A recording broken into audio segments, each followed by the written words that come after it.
Greetings to everybody. I'm sorry for the fact that I have not released this until, damn, even on the West Coast it must be like 11 p.m. But it's gonna be even later when I actually upload this, obviously.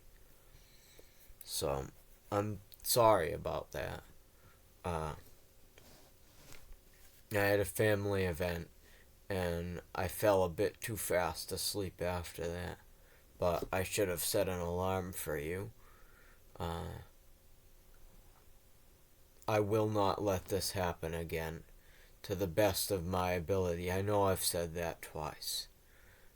Anyway, so, One Big Beautiful Bomb is of this, the title of this video, and the reason why is because of the bill, which is one of the few bills that's actually even been proposed by Congress. They've been mostly supine, but this shows exactly what they believe or lack thereof.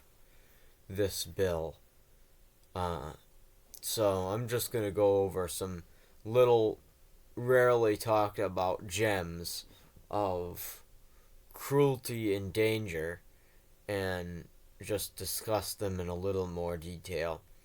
But as you all already know, this will take away healthcare from about 12 million people.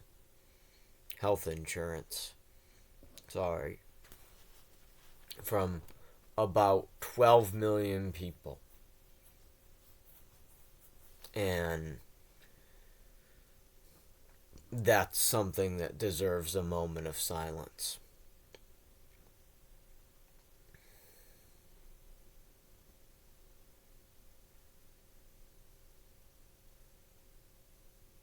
Okay, so what else does this bill do? There are two big provisions that caught my eye that I really want to tell you about. And one of them is a little shim that was injected in that bill to say that state and federal government cannot regulate machine learning for the next 10 years. Scary. And it would be a lot scarier if somebody was passing this bill and the economy wasn't about to crash, but I don't know. Some people say that that we're still going to have serious advances in this field. I don't know whether we will or not with how the economy itself. I'm sure that there are still going to be billionaires that can invest in this stuff if they want. So, that's a very dangerous precedent. And it's not entirely clear. That could even include environmental laws and energy conservation requirements for data centers. Who knows? I would love if that would get struck down in court, but it's a very scary provision. I've already talked about the danger that we have with AI in a million forms. By the way, social conservatives, is this really what you want? Anybody that actually believes that stuff, that's still in the Republican Party, do you really want to ban regulations on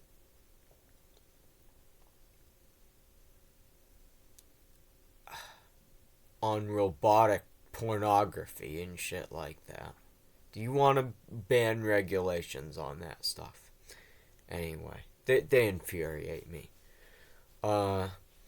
So, and then there's another shim in there that's equally or perhaps more dangerous. It would probably get struck down, but the very fact that it is in legislation that's being considered by the U.S. Congress gives it a level of legitimacy that is almost on the level of an enabling act or something. And I'm going to get to why this isn't as bad as it seems towards the end. And it has a lot to do with the mindset with which this stuff is being done. But, again, this bill has language in it that disempowers courts from using federal money to enforce their orders against the executive. That's not something that was ever likely anyway, but the fact that it's being put in a bill is profoundly dangerous because of the legitimacy that offers to everything that's going on now, all of the disobedience. And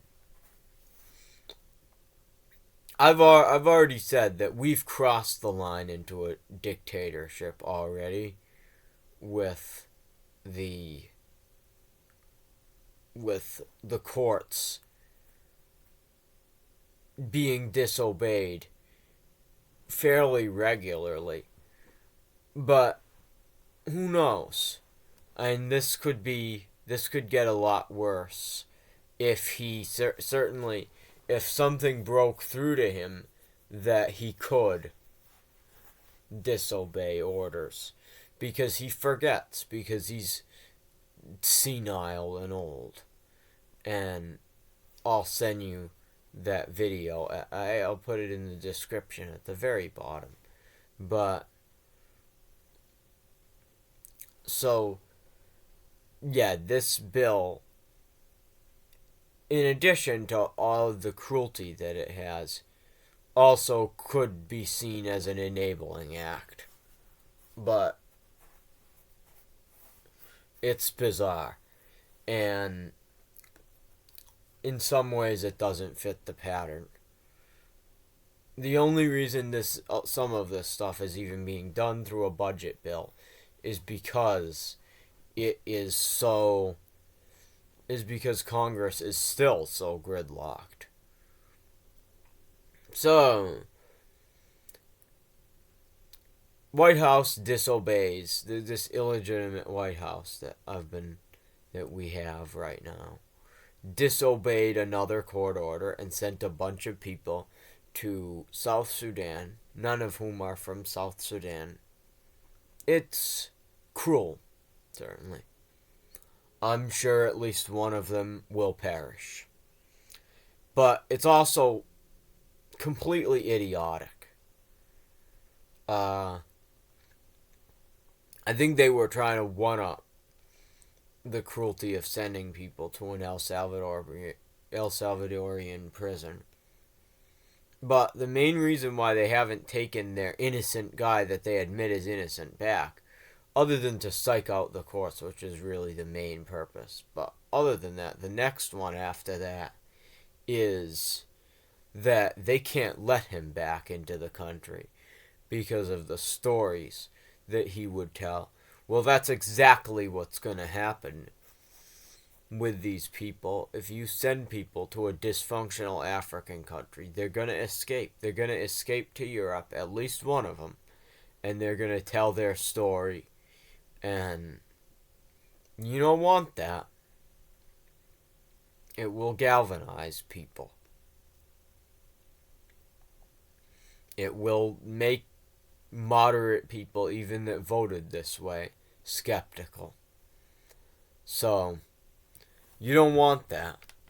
And so, but if you don't want it so badly, why would you send people to Libya or South Sudan or a failed state? Failed states are the opposite of the kind of place you would want to send somebody. It's the opposite of a concentration camp. Failed state, nothing is managed. Concentration camp or prison camp or gulag or labor camp, everything is managed. I don't understand it. But I'm grateful for it. I'm grateful that these people are stupid. Just And you be grateful too that they're stupid. Because we frankly don't deserve to have this much of a chance. So why don't I feel so bad about all of this as much as I obviously could because of the nature of the situation? It's because it's all reactive. It's not being done proactively. That's why. Uh, and the fact that we even have this bill being passed now, the reason why it's being passed now is because there's a bunch of Democratic senators, not senators, a bunch of Democratic representatives that have passed recently, and the special elections haven't come up. And so there's a bigger majority than there would usually be of Republicans. That's why it happened.